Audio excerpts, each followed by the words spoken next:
안녕하세요. 도시 근로자 3인 이하 가구 월 평균 소득 620만 원 2022년 데이터입니다. 제가 이 데이터를 보고 속으로 조금 놀랐어요. 도시 근로자들이 생각보다 돈을 많이 버는구나. 왜냐하면은 우리 집 소득 이제 우리 2인 가구입니다.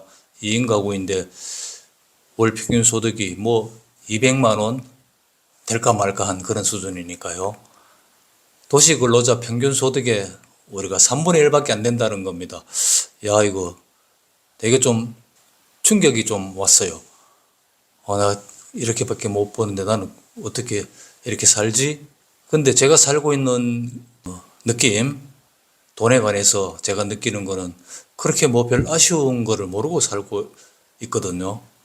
이 정도면 그런 대로 살만한 거 아닌가? 하고 싶은 거 웬만한 건 다 하고 사는데 도시 근로자들은 돈을 많이 버는구나.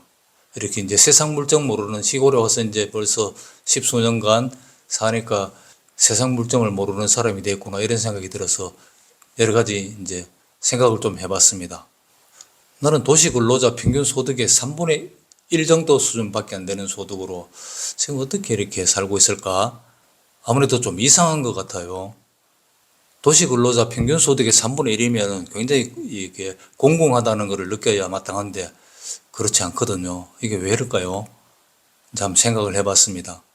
곰곰이 생각해 보니까 세 가지 정도 그게 이상한 게 아니라는 근거가 나왔습니다. 이유가 나왔습니다.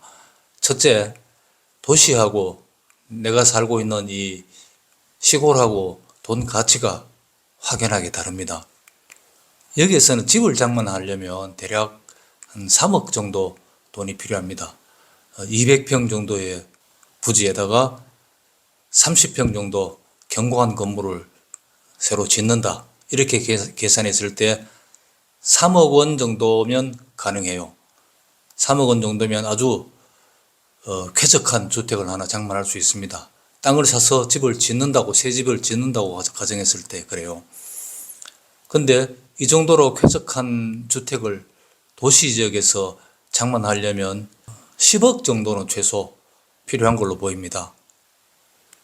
물론 대지가 조그만 그런 땅도 많이 있겠지만 어쨌든 가치로 이제 비교를 해보기 위해서 그렇게 생각해 보는 겁니다. 서울 시내에 200평짜리 번듯한 견고한 30평짜리 주택을 장만하려면 10억으로도 쉽지 않을 겁니다.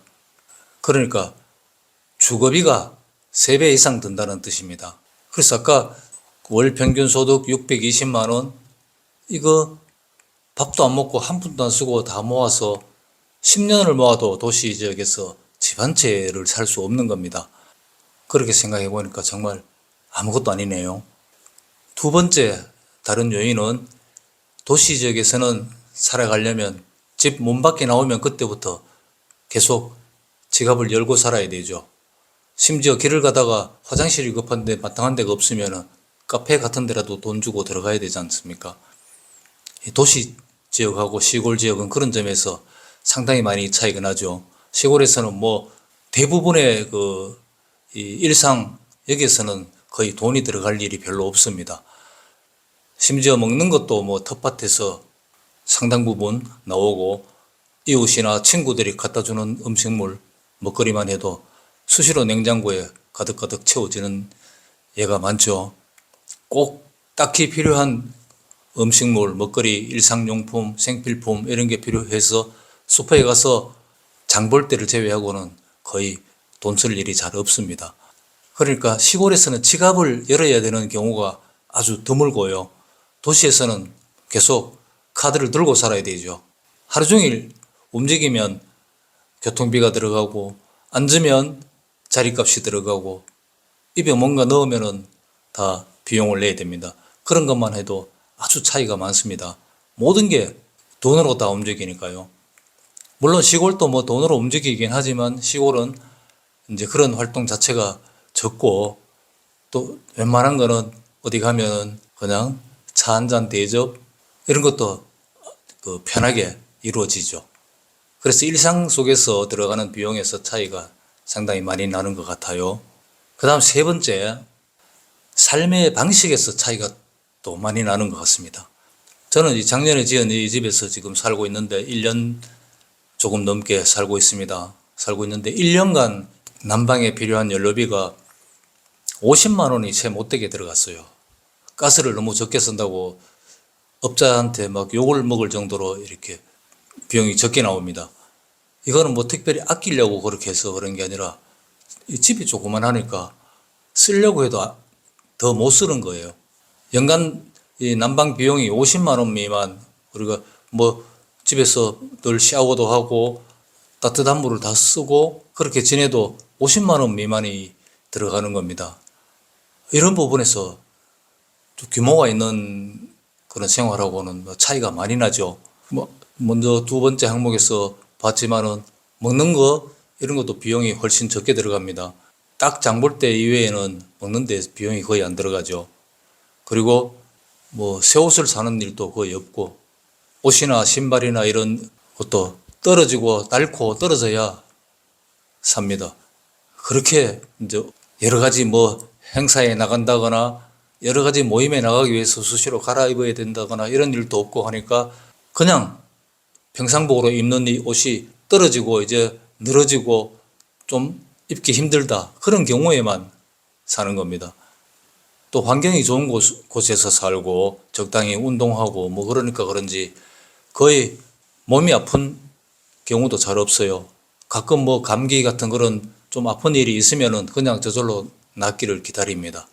그러니까 병원비, 의료비, 약값 이런 게 뭐 거의 안 들어가죠. 그리고 전반적으로 이런 모든 그 규모를 작게 하고 불필요한 거를 일체 가지지 않으니까 비용이 많이 안 들어갑니다. 그러니까 모든 측면에서 미니멀, 최소화를 추구하니까 자연히 들어가는 비용도 적습니다. 여기서 아주 큰 차이가 나는 것 같아요. 이런 그 세 가지 지역적, 지리적 차이, 그리고 삶의 방식의 차이, 이런 차이로 도시와 시골의 그런 소득의 차이가 있어도 시골에서 그런 것들을 커버할 수 있는 원인이 이유가 되는 것 같고요. 우리가 사는 그런 삶의 방식을 조금 더 설명을 해드리면 우리는 소득이 뭐 200만 원 정도 된다고 좀 오르락내리락 하긴 합니다. 이 소득에서 거의 대부분의 그 돈은 노는 데 씁니다. 여행 다니는 데 쓰고 영화 보는 데 쓰고 책 사는 데 쓰고 가끔 파티하는 데 쓰고 이런 식으로 노는 데 거의 대부분의 돈을 다 써요. 나머지 부분에 그렇게 크게 들어가는 돈이 없으니까 그렇게 하는 겁니다. 이런 방식으로 사니까 도시 근로자들의 평균 소득의 3분의 1 정도 수준밖에 안 되는데도 별 불만 없이 살아갑니다. 또 돈이 있으면 쓰고 없으면 그냥 가만히 집에 있습니다. 뭐 돈이 없으면 더 벌어서 써야 되겠다 이런 게 일체 없습니다.